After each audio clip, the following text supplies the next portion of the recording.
Oops, it's all Bards. Oh, what a mess. Welcome to the barbecue, where the cast and creators of Oops All Bards grill each other about the most recent episode of Oops All Bards. Except that that's not actually what we're going to do today. More of that in a moment, but for now, Bards, please introduce yourselves. Hi, my name is Ashley Banks. I play Belle Cernamiel, and super pumped to be here. Hi, I'm Ross Kari. I play Andra Carohold, and I am tired. Hi, I'm Nate Runkle. I'm the producer of this show, and you know what? I'm not AI this time. Okay, so we're going to pull the curtain back a little bit on Oops All Bards. If you have been listening to our episodes as we've been launching them, as we've been dropping them, rather, you might have noticed there was a bit of an extended pause between episodes 6 and 7.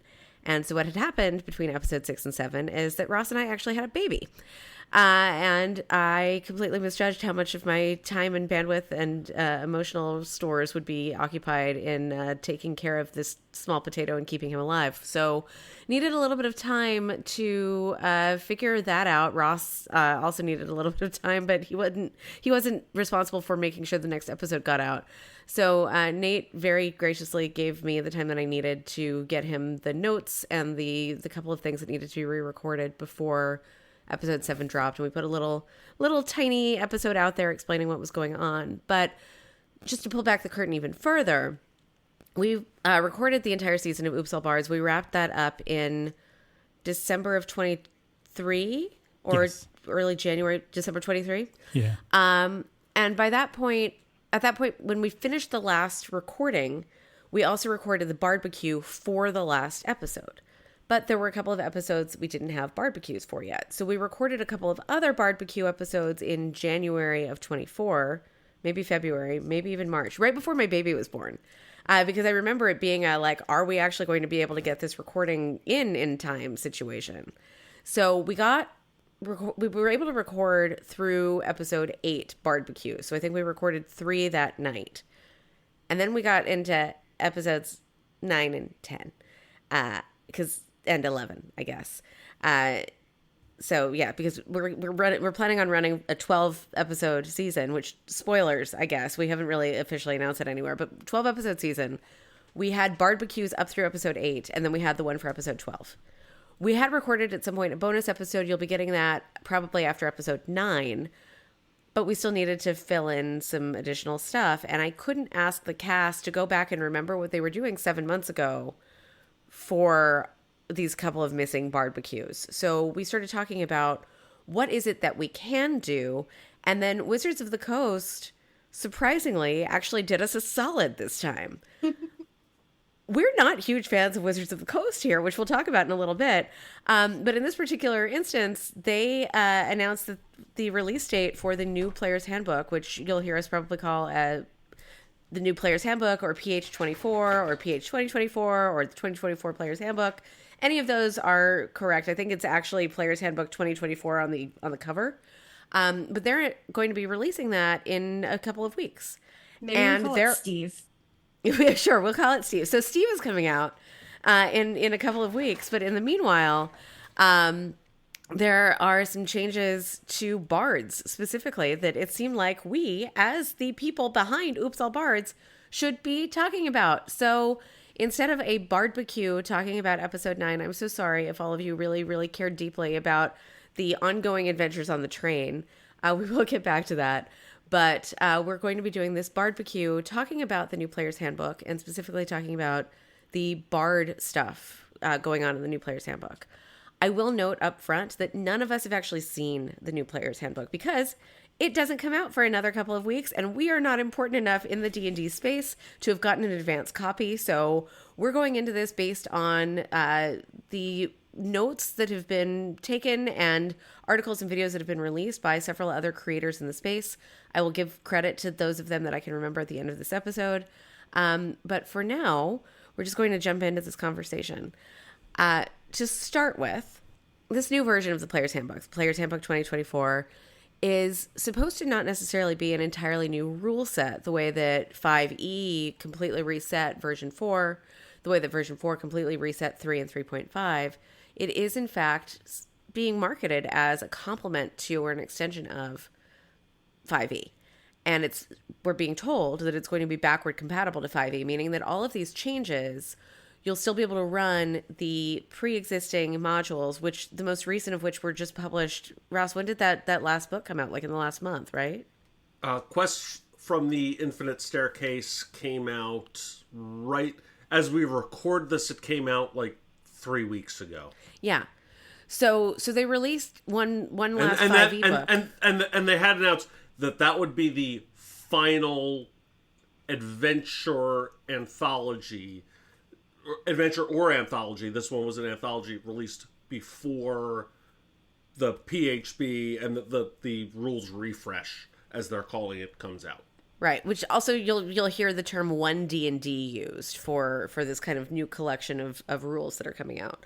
But so, when they release that new book for 5e, just about 6 weeks before they're planning on releasing the new rule set, the fact that they're going to be making this backward compatible is kind of important for the continued goodwill of their audience. That being said, they've done a lot to burn through the goodwill of their audience in the last couple of years. And so, Ross, could you just kind of quickly take us through some of the missteps and fuckery that we've seen from Wizards of the Coast? Shenanigans, sure. Yeah, in terms of the immediate, what we're working ourselves through now in terms of our relationship with Wizards of the Coast and Dungeons and Dragons 5e, as opposed to 5e as a system that a whole lot of independent publishers work in. But with Wizards of the Coast, the reason that whole third-party system exists, that, for example, Ashley had been able to go pull off a College of Dance homebrew created subclass through DM's Guild, which has its own relationship with Wizards. But like there's a whole ecosystem that grew up around the concept of the rules are out there, iterate on them as you will. And then in early 2023, I believe it was, the corporate overlords at Hasbro decided that they wanted to change the dynamic of that relationship as basically they prepared to take D&D into a very much more digital world, which was they prepared to pull back what was called the open gaming license, which is what allowed third-party creators to take the basic rules, the very core, rules and put flavor on them. And suddenly a whole lot of third-party creators were basically doing it better than Wizards could, despite the money that Wizards put in, because Wizards' cash cow is not Dungeons and Dragons, it's Magic the Gathering. And some of the corporate overlords at Hasbro realized, hey, wait a minute, we are not... We have given away a potential monopoly. Why would we do that? And what they decided to do was change the terms of the open gaming license to basically give them the right to take back and publish for themselves anything that a third party put out using their system, which essentially would have killed the third party ecosystem. The community, to say lashed back would be an understatement. It was wild, and people within Wizards of the Coast leaked this out, which created this whole kerfuffle. There are more YouTube videos about it than you could ever want to dive through. So, long story short, Wizards, by which I really, in this context, mean Hasbro, burned a lot of their goodwill with the community. Fast forward, when they're trying to repair this relationship, they send out a guy named Kyle Brink on an apology tour, for lack of a better description, who did very pointed interviews with a lot of YouTube and podcast creators in the community, said, hey, we messed up. We're going to do this, that, the other thing. And we are putting out the rule set in the Creative Commons so that we can never pull it back. Because there's a big difference between the open gaming license, even as it had existed, and putting something in the Creative Commons. Like, that is irrevocable. Creative Commons is a whole other ecosystem that the law nerd in me can go on about for a while. Yeah, if it hasn't come up before, folks, Ross is an attorney. So we let Ross nerd out on this stuff. So they do that. And there is a segment of the D&D community that, frankly, once the OGL happened, they were gone. They're never coming back. I think that's probably a small segment. Most folks, including everyone I think on this call, were like, all right, let's see how this plays out. Let's see what they do next, because they got spanked basically by players and, for lack of a better word, the influencer community in what they had tried to pull with the open gaming license revocation. They then didn't do themselves any favors when I think the next major product they put out was Spelljammer. And I know this is great podcasting, but like this box set, which I happily put in my money for with my friendly local game shop, because Spelljammer was an old second edition setting that I loved. They screwed it up in every conceivable way. So for listeners who don't know Spelljammer is it's basically D&D plus Star Trek. You can have pirate ships. You can have really sophisticated spaceships. Conceptual, like it brought in a whole lot of weirdness to D&D, which was very much a high fantasy setting before. Like, it is, other than Planescape, it's the weirdest setting. And when I bought that box set and flipped through it, I was like, oh, this is a cash grab. That's all this is. They did the least amount of work possible. It's a space setting. They do not have ship-to-ship combat rules that mean anything. It was terrible. And they had held over from second edition. There are some racist tropes that existed in Spelljammer, as it was originally. And yet in 2023, they put out this box set that holds over an extremely damaging racist characterization of one of the lineages in there, the Hadozi. Which there's no way to say it other than slavery upbringings. It's really, I have that set of books. I'm not thrilled about having that set of books. And can I just say, there's an element of, like, obviously that's bad, right? But I think there's a compounding element, which is that at the same time of this book set being developed, presumably, and published, developed here being a loose term, obviously, was around the same time that D&D was walking back the race mechanics and, trying to work toward removing the inherent racism implicit in some D&D race mechanics and lore, right? Which is a good thing, to be clear, and the fact that they messed this up is a bad thing.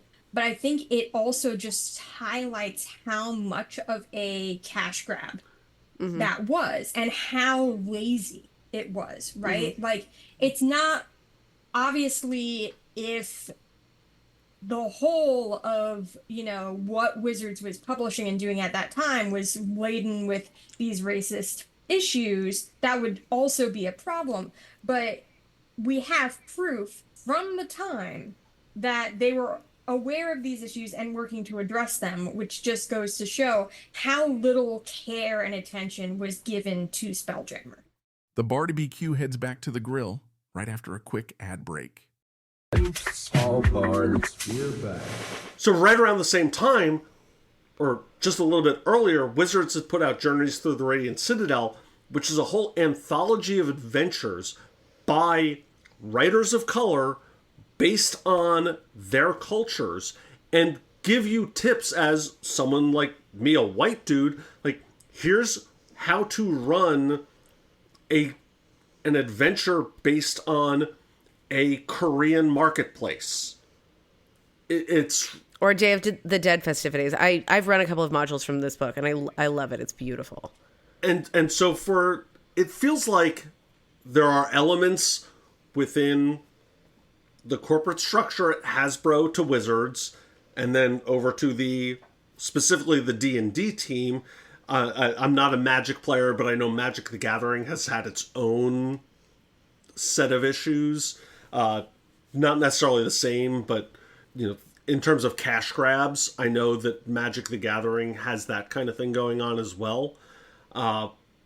There is a disconnect between the corporate structure of Wizards, and there are some very good people working, very good creators working at Wizards, versus, okay, we caught lightning in a bottle between things like Stranger Things and Critical Role and the Adventure Zone, getting to a certain point, and then pandemic happened, and everyone was finding any way to connect, over the internet when we couldn't be together in person. And honestly, Dungeons and Dragons over Zoom worked really well for a long time. And so the game hit an all-time high, and I do think it plateaued.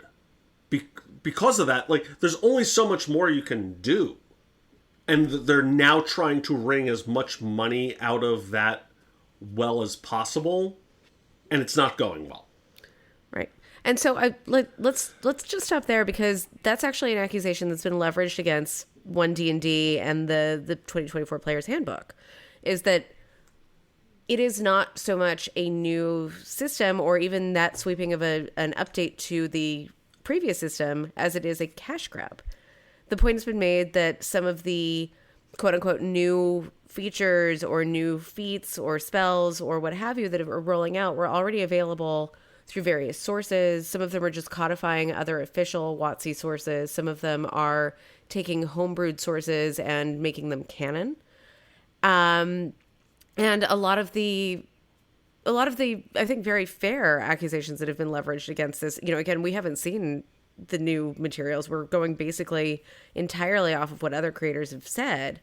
But one of the very fair accusations that's being made is that you don't actually need the 2024 Player's Handbook, because most of that material is out there, and this is just Wizards of the Coast bringing it all together and packaging it for $50 a copy as a cash grab.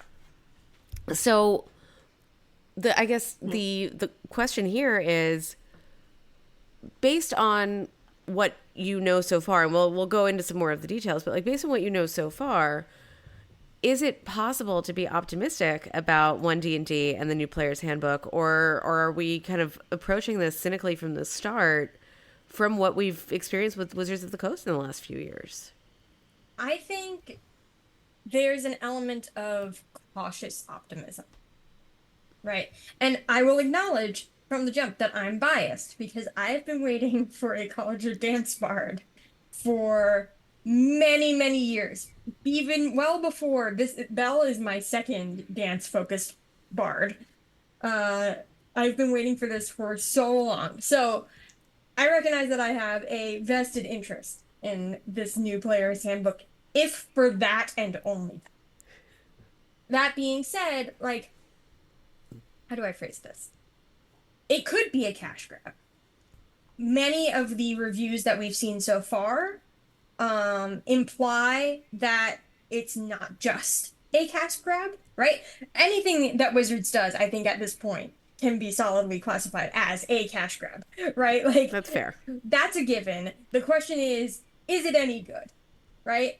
What we've seen so far implies, yeah, it's probably pretty good, probably worth, utilizing to move forward. Or if you don't, uh, like those have said, you don't have to get it, right? Because it's backward compatible. So if it's not for you, it's not for you, right? Which I think is okay. But I think because we are invested in D&D as a brand beyond just the rule set that is utilized by the Open Gaming License, it's worth sort of being tentative and being like, okay, you messed up. We've called you out on it. This is the next big thing that has been produced since then. So let's see if you are course correcting or not. Right? Yeah. Because that's, at the end of the day, if we're holding companies accountable, then we kind of have to see if when we're demanding changes, if they make the changes. If we're just going to dismiss it out of hand, I mean, that's valid, but also there's no ethical consumption under capitalism. And if you're going to call them to task and say do better, then you kind of, I think there's a value in seeing if they do better. And if they don't, like, to be clear, we haven't seen it yet. So if they don't, we're gonna call them out on it, possibly in the next barbecue. Like, there may be an addendum that's like, hello, this episode was recorded many months ago, but here's a quick update. The new version sucks. Right. Exactly. Well, with this optimism, I should probably ask, like, did that check clear? Did the Wizards check clear to get this optimism? No, I'm just kidding. But what I wanted to say was, as someone who was away from this world for a very, very long time, right? Last time I was around, we were in 2, so like it was quite some time. But we're only at 5 now, right? And something that hasn't really has updated more recently than it has over its history, I don't think is always a bad thing, right? Because like we're in a world now where updates are constant, where things are, I'm gonna drop a little nerd cred here real quick, but I play on my phone. I play a little game called Marvel Snap. All right, and it's essentially Marvel's Magic kind of app, but it functions as an app, and it's not physical cards. So one of the benefits of this is they make updates to the meta every week. Every week they'll nerf a card, they'll boost a card because they're watching because of the analytics. They're able to watch the gameplay in real time and say, "Oh, these things aren't working like I want them to work, and these the mechanics of this isn't working how I want to." So, like to me, an update like this is exciting because what it tells me is they looked at what they've released recently and said, "We can make changes here to make this gameplay better." Again. This is optimism. My check has cleared, and I've already spent it. But you know what I mean. Like I think the issue isn't the update in the cash grab. I think the issue is who it's coming from. I 100% hear you and agree with that. And part of the reason I think, I fall, unlike Ashley, I fall on the cynic end of the spectrum. Based on what I've read and heard, a significant portion of the soon-to-be Player's Handbook incorporates updates they had put out either through Xanathar's Guide to Everything or Tasha's Cauldron, which has been incorporated into games at this point for, I think Tasha's came out in 2022, and they still haven't fixed a couple of they being Wizards, hasn't fixed a couple of they fixed a few problems and then left other glaring omissions. Like, they still haven't fixed the Ranger class. And in fact, from what I've read, they may have made Rangers worse. Yeah. Yeah. The Gloomstalker and Fey Wanderer Ranger are so much more powerful than any other Ranger class. There's no reason. I don't think they've still fixed Beastmaster, which is the quintessential. Like, if you're going to play The a Ranger. Ranger. Yeah. Right. And again, we're going based on what we've heard and the little bit we've been able to read from folks who we follow on social media who do have early access.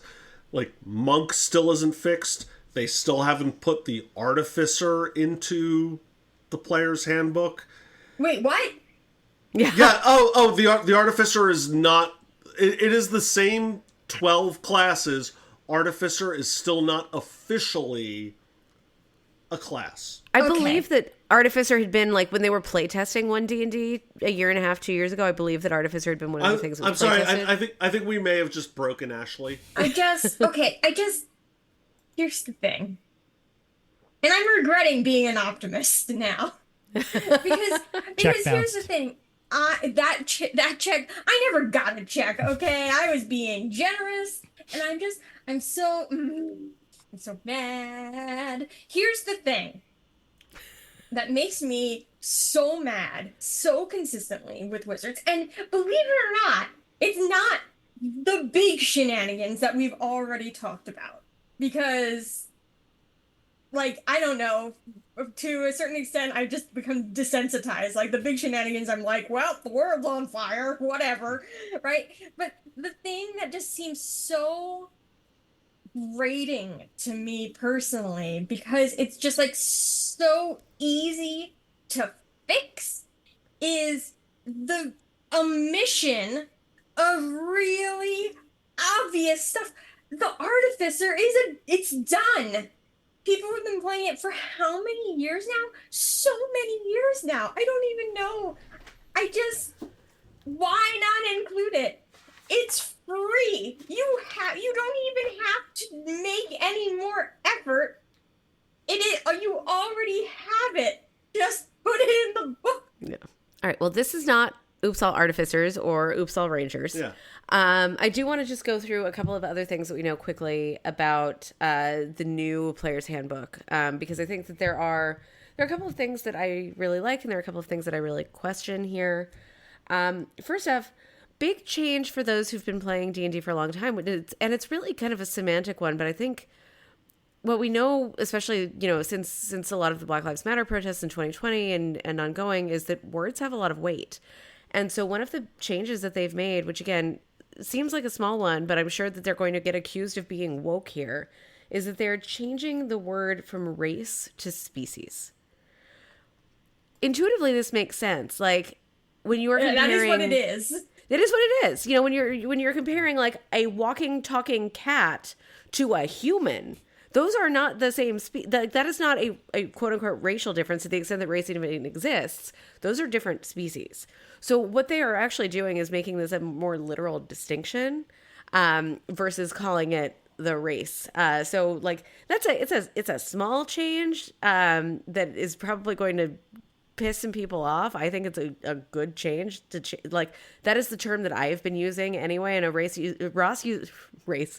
I know that Ross uses the term lineage here. I've kind of defaulted to using species over the years. There was no reason to call it race, and now we're not going to, and that is official. That is canonized now. One of the other changes that I'm curious to see how it plays out is that in 5e, when you're building your character, the background it's like on the 5th screen that you choose your species, you choose your class, you go through, like, your spells and your weapons and everything, and then you get to the background. And now the first thing that they're going to have you choose is the background. And what that's going to do, first of all, it's going to be tied to a feat that you get at the very beginning, and it's also going to be tied to some of your ability scores. And I am personally wondering if, for the people who want to homebrew or who want to envision a character type first and then build up the stats around that prototype, whether this is actually going to hamper them because you're being told from the beginning, like, here are the kind of archetypes that you get to fulfill with this background, versus the way that we've been doing it before, where you just kind of like, you have the list of background attributes and you kind of just choose the one that makes the most sense given everything else that you've built. Ross and Ashley, as longtime players, you've both been playing longer than me. I'm wondering how you feel about moving background up front and having it more tied into the way the character is built rather than having that be more of an afterthought. I think it's good I think it's good in principle, right? Like, I think background is often overlooked. It's often very irrelevant. I like it as a general rule. In practice, I wonder how helpful it will actually be. Because, well, there's a few things. One is that this is actually a question for you guys, because I haven't seen anything to this effect. Are we expanding which backgrounds are included in the base player's handbook? Because as of 5e, they are adding some new backgrounds. But are they adding which ones are included in the base? Because I think the only background that's like the default for the PHB was Acolyte. Oh yeah, there are going to be several other, yeah, it was in I think Hermit was in there. Acolyte, Hermit. There were a handful. Sorry, I'm just going to pull out my player's handbook. Thank you. And I can tell. While you're looking that up, so I'm pulling this information. Again, we haven't seen the book. I'm relying on other sources here. Wargamer.com wrote up what's going on with background. So in Chapter 4, Character Origins, it covers the new backgrounds as well as options for species. So what they say is the major change here is that backgrounds now decide your starting ability score increases, and they come with a starting feat. Your background gives you a +1/+1/+1 to 3 stats, or a +2 and +1 to 2 stats. Meanwhile, your species is responsible for your size, speed, and a handful of unique abilities. So the good thing here is that species are divorced from these stats. So we're not saying like, we're not getting into like any sort of eugenic, like your race/species determines whether you're fast or smart or whatever. So that's good. It's tied to the background now. There are still mechanics that are tied to the species. But that background is going to be a lot more, it's going to have a lot more weight in terms of how you build and play the character from the beginning, rather than the background coming in toward the end of your build. But I'm pretty sure they had divorced the species, formerly racial ability score increases. I think they had taken those away as an optional rule as of Tasha's. Yes. And then when Monsters of the Multiverse came out, just said no, it's just +2 to one, +1 to another, or you can do +1 across 3. Yeah. Like just a net +3 split up. Yeah. They did, but I think a lot of people were still playing with, before that change, because if you look at the 5e handbook, that's not the way that it's playing. So we're talking about like if you have Tasha's, if you have monsters, then you have those updates to the rules. But I think more to this though is that by front loading the background, you have the ability to get those ability score increases from your background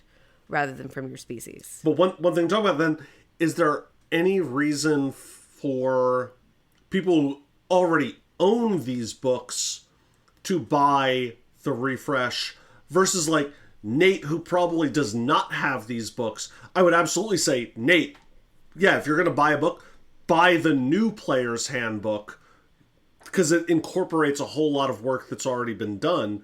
Whereas, Jill if you're and telling me, somebody to pick between buying 5e versus buying D&D 1 PHB, there's no reason not to get D&D 1 over 5e.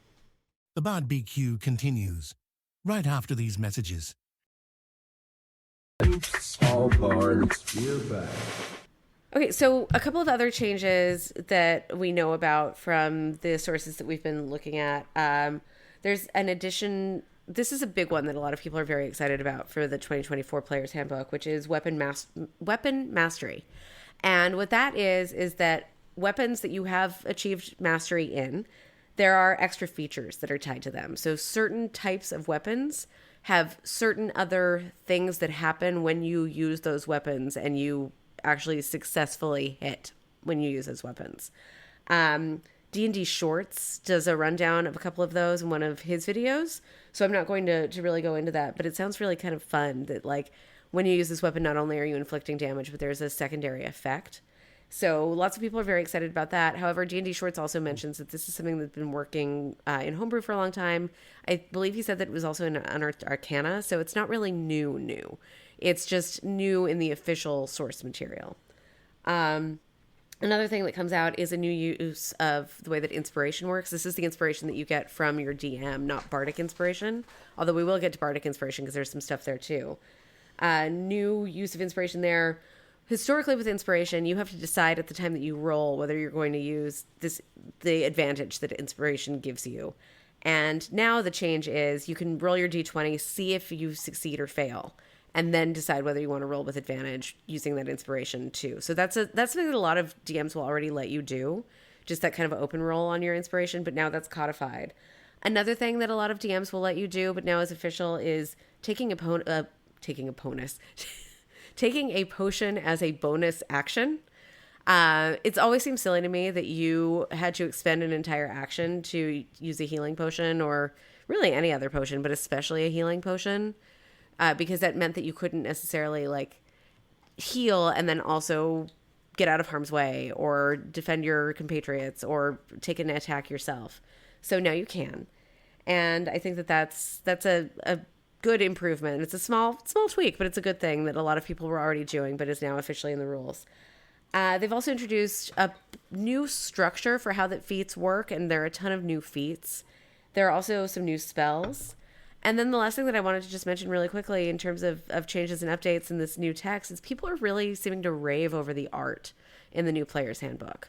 And to the extent that a couple of people have said, like, even if you don't necessarily plan on updating the way that you're playing, you might want the new book just because of how beautiful it is.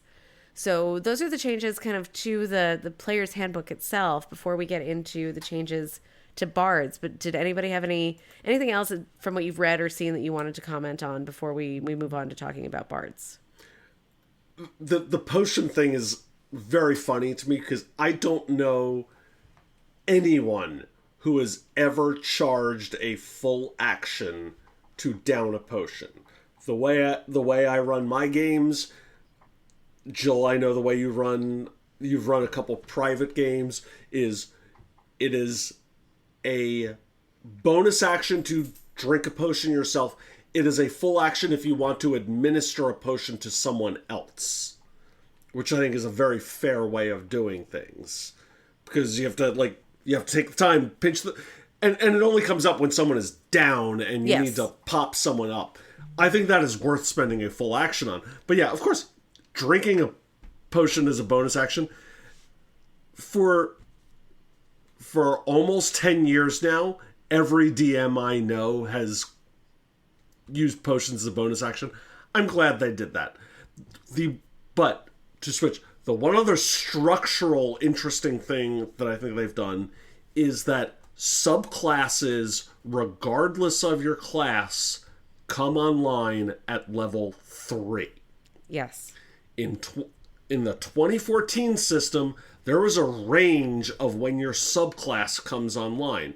If you are a sorcerer or cleric or warlock, it comes online immediately. Jill, please correct me if I'm missing. Like, wizards came online at level 2.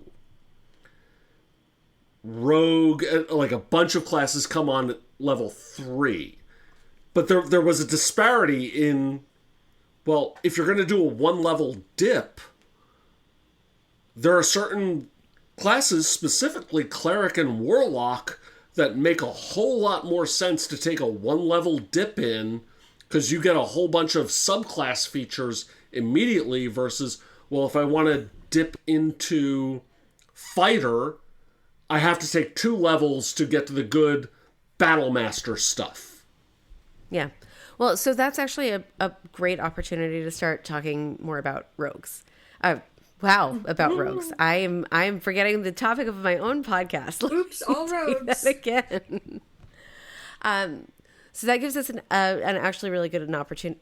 That gives us actually a very good opportunity to start talking more about bards because, as our listeners know and as you, our players know, Oops All Bards started as a level 4 campaign, and the reason that I did that was because in 5e, the Bard College, which is what we call those subclasses for bards, those come on at level 3. And I wanted to make sure that all of the bards had a Bard College that they were affiliated with. And then I also wanted to make sure that you had the opportunity, if you wanted to take one level of another class. And so starting at level 4 meant that you could take one level of cleric or one level of warlock and still get your Bard College. So that was, after I figured that out, then I had to kind of reverse engineer and be like, okay, well, we also call them Bard Colleges, and we're talking about 4 levels, so 1 level a year. I guess it's a real college too. So that's kind of how some of that, like, the first couple of episodes of Oops All Bards where you're at the college. That's where that came from. Like, it was not just me saying, wouldn't it be funny if we set this starting in a university? This is like, if we say that you get 1 level a year, and then of course, like, you all managed to level up to level 5 in like 2 days of game time.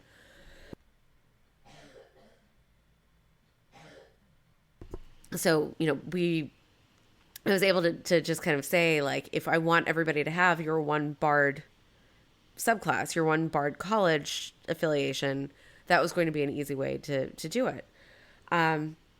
So knowing that it's now a level playing field, like, that mechanic would still work well if we were to run Oops All Bards off of the 2024 updates to the player's handbook.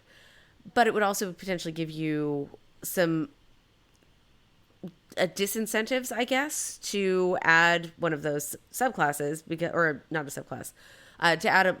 Nope, I just got a notification my AirPods are dying, so I'm going to have to take them out and hope that my computer doesn't make any noise. The AirPods can't get in 1 second. All right. So making this change would mean that, like, functionally it would still be the same in Oops All Bards because you would still get your subclass, your Bard at College level 3. However, the idea of multiclassing at that point is kind of disincentivized because you're not going to get some of those special affiliations that you would get with the other classes if you're multiclassing. I believe, though, that what this also means is that up until you get to, like, level 6, it doesn't make sense to multiclass because you won't be able to get those other specialties, the special subclasses to come online if you're multiclassing until you've gotten 3 levels of that class. Ross, am I kind of interpreting that correctly? The answer is I don't know because I haven't read the full book and I haven't played through with these rules. Look, there's always going to be incentive for a charisma-based character, whether that's Bard, Paladin, or Sorcerer, to grab 1 level of Warlock just to get that juicy Eldritch Blast that you get just by being a Warlock.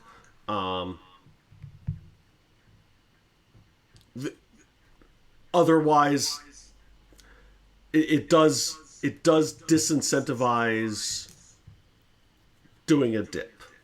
Yeah. Okay. And I've seen some of the criticism of the new player's handbook is that potentially the idea of, like, really maximizing your character, or maximizing your build it's kind of de-emphasized even in the mechanics, or it's not as exciting or enticing. So yeah, and what I haven't read is whether, like, and thinking in terms of bards here, leaving the more flavorful subclass stuff aside, which is where I think most of the juicy stuff is. But there's something to be said for, I don't know in this version, in the 2024 refresh, where, for example, rogues get to add an expertise. That might be right off the, like, you might be able to grab an expertise right off the bat with a rogue, which would justify a 1 level dip, even if you're not going to go any farther than that. I think you get sneak attack right away as a rogue, which is justifiable if you don't want the flavor stuff that the different rogue subclasses provide. So there are classes that do allow you to do stuff from level 1, at least in the 2014 version. It's just the really good stuff is when you get the subclass flavor. So I guess we'll find out more once we actually get our hands on a copy of the 2024 Player's Handbook. And I'm personally very interested in seeing the changes they're making to the Bards. And I know we talked, Ashley, just briefly earlier about the addition of the College of Dance. So let's look at some of the other changes that are coming up for Bards, and then we can talk more about the College of Dance. So the big change here, and this is kind of the way that we've already been playing Bards in Oops All Bards, and the way that a lot of people play Bards in their homebrews, is that Bards in the 2024 version of the Player's Handbook are not explicitly tied to music, as opposed to versions roughly like 3.5 through 5e specifically said that bards are a musical type of bard. Ashley and I know each other because we did Shakespeare together, so we know the Bard of Avon. We know very well that a bard does not necessarily have to be musical, but that's the way that they were written in D&D. So this new version of the Bard affirms what Ashley and I already knew, which is that bards can be poets or actors or dancers or stand-up comics or ventriloquists. Any sort of visual performer works in this new version of the Bard class. This new Player's Handbook also has 4 colleges or subclasses for the Bards. Those are Lore, Valor, Glamour, and Dance. So Dance is the only one that is explicitly new, although there have been homebrewed versions of the College of Dance and versions that are available on DM's Guild and through third-party sources for a while. But Lore, Valor, and Glamour all existed, if not in the Player's Handbook, then in some of the other source books that have come out over the years. I believe that Glamour came from Tasha's, and that Lore and Valor were in PHB for 5e. The College of Dance is especially cool, not just in that it's a new subclass, a new school, or a new college in the Player's Handbook in this new edition, but it's exciting for us because we already had a College of Dance character in our game. So, Ashley, you mentioned earlier that you've been trying to kind of make College of Dance work for a while, that Bella's your second College of Dance character. Can you tell us a little bit more about your interest in College of Dance and how you sourced this build, especially, I mean, both of your College of Dance players, but especially how you source this build for Belle? Yeah, I mean, so the inspiration for this is obvious, which is that I used to be a dancer. So I was very interested in dance as performance and wanted to be able to explore that in a D&D setting.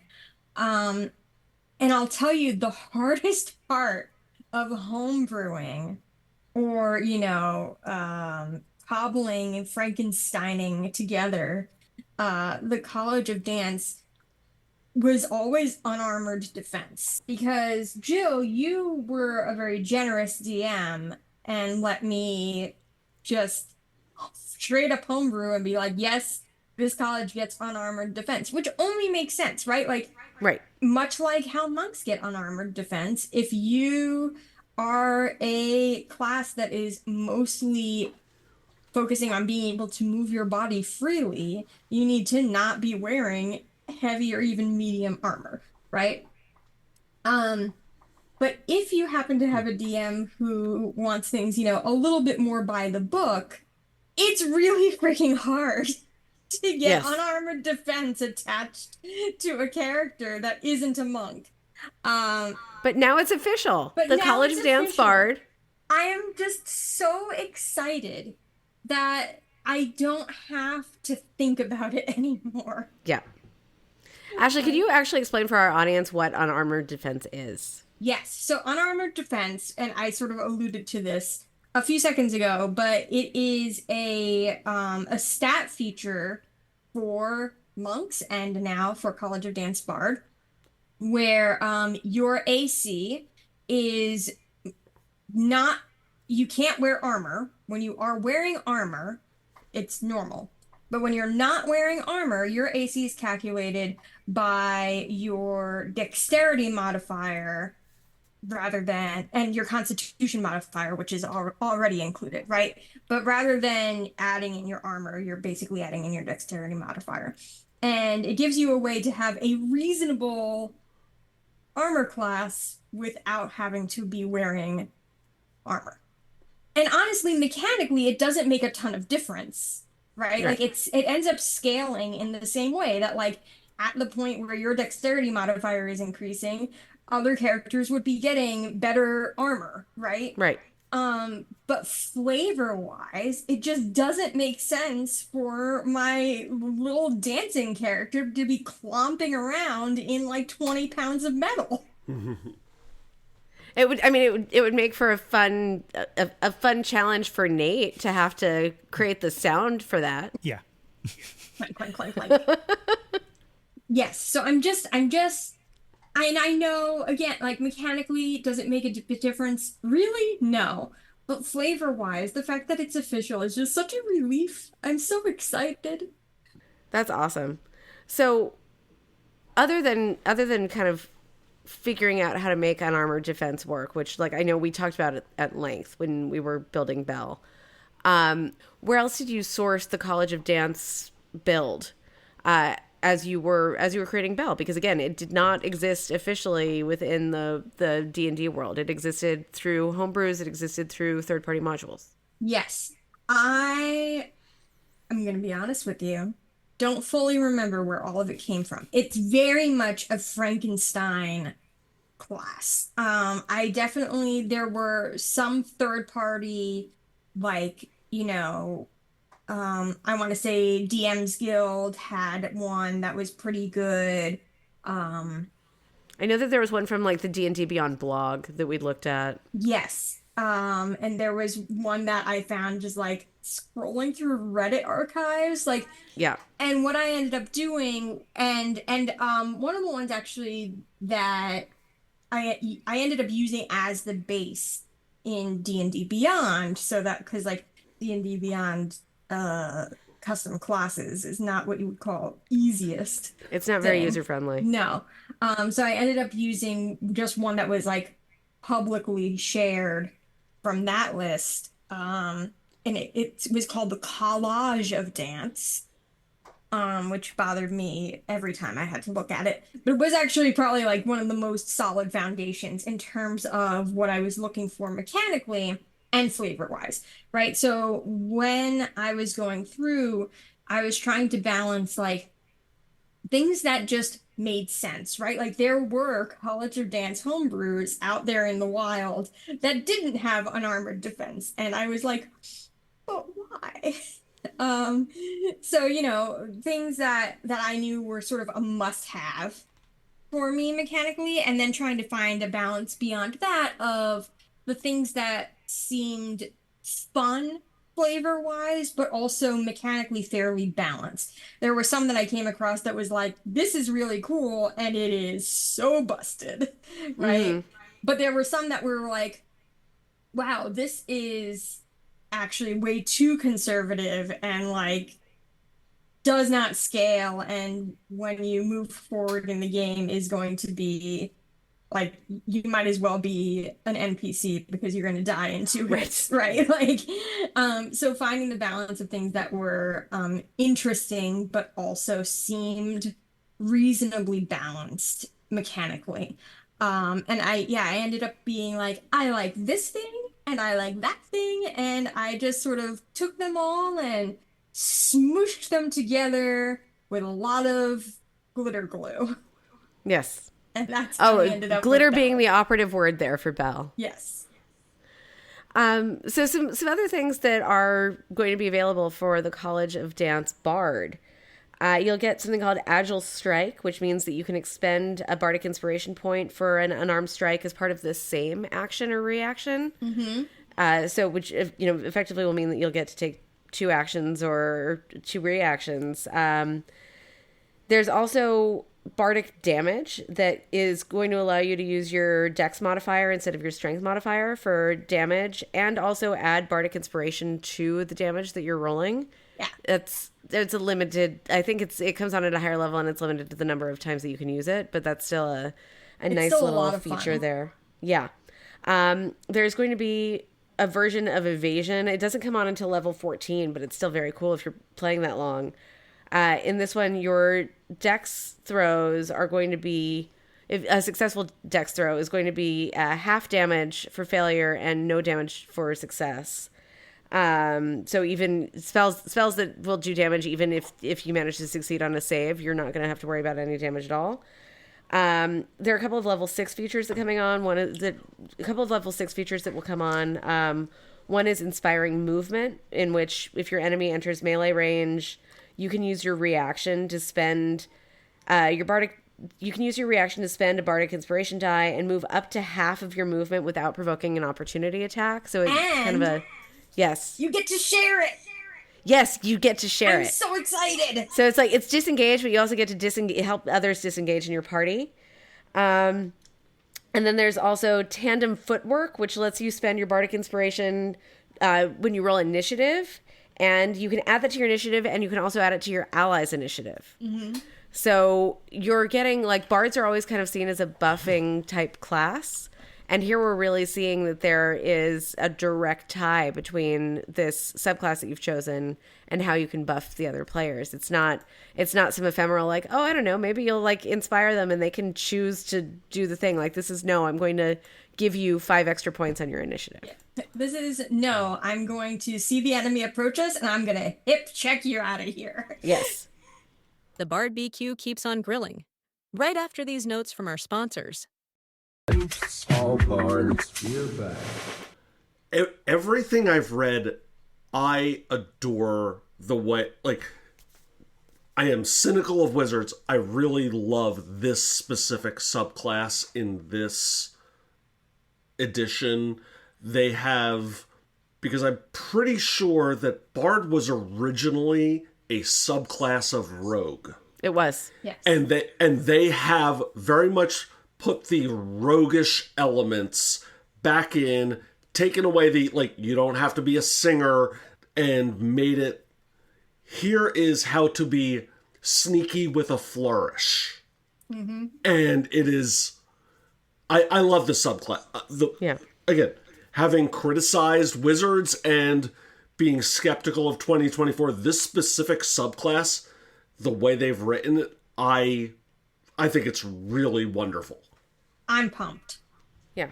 Well, and to your point about not having to be a singer, the last change that I've made a note of is that bardic inspiration does not just have to be for people who can, or for people in your party who can see you, or who can hear you rather. It can also be if they see you. So if you are out of hearing range, but you're still visible, or if you're in a situation where speaking or singing or, you know, delivering a poem or an inspiring speech could potentially put your party in danger, you can still give inspiration by making a little, like, jazz hand wave sort of thing. We're in an oral medium right now, but I'm giving jazz hands to Nate and Ashley and Ross right now. So just this more expansive idea of what a bard can be, it opens up the possibility for other types of visual performance. Mm-hmm. So you could have, I wouldn't recommend this, but you could have your College of Dance bard be reskinned as a mime. Really, please don't do that. You will drive everybody else in your party crazy. But hear me out, though. The possibility exists. Do it on an audio podcast, though, because that would be great. Yes, do it on an audio podcast. That's you will drive Nate even crazier than the rest of us have driven Nate. But I think you're right, Ross, that, like, this is for all that there is to be cynical about this new player's handbook and Wizards of the Coast in general, because there is plenty. The College of Dance Bard, this new subclass or college for Bard is really exciting, and it's really fun, and it shows that Wizards of the Coast is, at least in some ways, understanding of and responsive to the way that players change the game. Because people have been playing non-musical bards for a long time, but it was still so deeply connected to music that it became hard sometimes to make it work within the confines of the game. I know, Ashley, you and I were talking offline about whether they're going to make any sort of change as to the proficiencies that you get at the beginning. So bards, for those who've never built a bard character, in 5e, when you're building a bard character, you're supposed to choose 2 musical instruments that you begin with a proficiency with. No, in three. something like Oops All... Sorry. Oh, three. You're right. Three. You made an exception. I made And made I it made an only exception for Oops All Bards where you only had to choose two and you didn't actually have to be all that good at them, and then you could choose a magical item instead for that third one. But yeah, so just that kind of default in building your character sheet, you were really going to be attaching yourself to a musical instrument, even if you never planned on being a musical bard. And we had Ruckus, who was, he was College of Swords bard. He was sporty athlete, didn't care about music. And Belle, who's the dancer, who, like, you're not a musician, you are a dancer. And so it made less sense for the way that we were playing bards and the idea of what a bard can be. And it made sense for the way a lot of people do bards. And so now having this more expansive understanding of what a bard can be, again, we haven't seen the player's handbook yet, so we don't know if you still are supposed to choose musical instruments to be proficient in, but I wouldn't be surprised to find out that they've backed away from that. Then again, they also didn't include artificers, So anything's possible. that's true. When I read through the College of Dance stuff, the way they've presented College of Dance now, and Bard in general, presents a lot of opportunities for folks who don't feel comfortable singing or being poets or musicians. And the thing that kept running through my head specifically at College of Dance is like, oh, if this person can do a flourish this way, my mind flashed to Penn and Teller. Yes. And Teller, who does not say a word and commands a stage in tandem with someone like, oh, this, like, I want an all bards party doing an Ocean's 11 type of heist situation. Yes. That's the dream of an all bard party, because, if you're fighting, warlords or gods or whatever, like, it's great to have one bard supporting everyone else. What does an all bard party do? We make stuff weird. Jill, I'm telling you, an all bard heist or murder mystery type of thing is, I think, the best use mechanically of those characters. Yeah, I think that we can safely say that you're going to get some of that in season 2. Okay, so that is all that I wanted to bring up in the conversation. Are there any questions or comments or observations that any of you have about the new player's handbook or Bards or the College of Dance that we haven't covered? I mean, just on the one thing that may actually get me to buy this is the artwork is tremendous. Well, I think given that Wizards of the Coast got into some hot water a few months ago for almost putting out a book, at least, with some AI-generated art, the fact that they really invested in art for this new book is good. Mm-hmm. I'm going to be interested, and I've been saying this the whole episode, like, mechanically, practically speaking, what is the implementation going to look like? And in particular, we've already talked about tool proficiencies for bards, but I'm going to be interested. So we've talked about the subclasses getting standardized, but also it's backwards compatible. Right. Or is it though? Is it? Well, this is my question, right? Especially in terms of like D&D Beyond, right? Like, will it let me do a 1 level dip into a class from 5e? I don't know. Ginny D had an interview with Jeremy Crawford, and he was very evasive about, basically what he said is it's backward compatible in that if it is not in the 2024 version, just go back and grab whatever's in 2014 Tasha's or Xanathar's. If it is in the new version, it replaces what was ever in those books.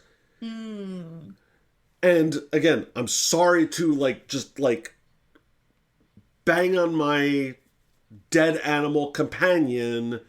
The ranger is terrible. And frankly, I want to play the Ranger as it was written in Tales of the Valiant. Cobalt Press did it way better. I think we're going to be Frankensteining for a while.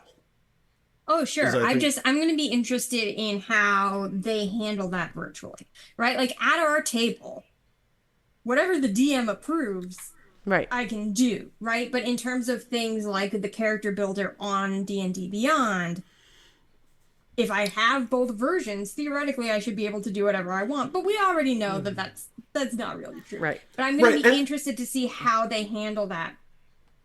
You might just have to copy paste and make it a homebrew. We might. I don't know. I'm genuinely curious to see how it plays out. And the quote unquote problem is D&D Beyond is a very good platform. Yeah. Right. It's a very easy to use interface. It is very much an I wish I could quit you situation. When all of the stuff was happening with Wizards of the Coast last year, and it was like, okay, great, we're going to cancel our D&D Beyond subscriptions, we're going to move to another platform, and there truly wasn't another platform that did the things that we needed it to do to make running Oops All Bards easy, to make running our home games easy. I love it. I love it as a platform, and I hate it as a platform. Oh, 100%. But I'm interested to see how this plays, because they can just do it in the very strict sense, like Ross said, of if it's new, it's going to be the new one, right? Right. But I feel like that could raise some hackles from those who are already calling this a money grab. Yeah. And so I'm going to be interested to see how they approach it, both from a how it impacts me perspective, but also from a how is the company going to navigate this objectively complex issue.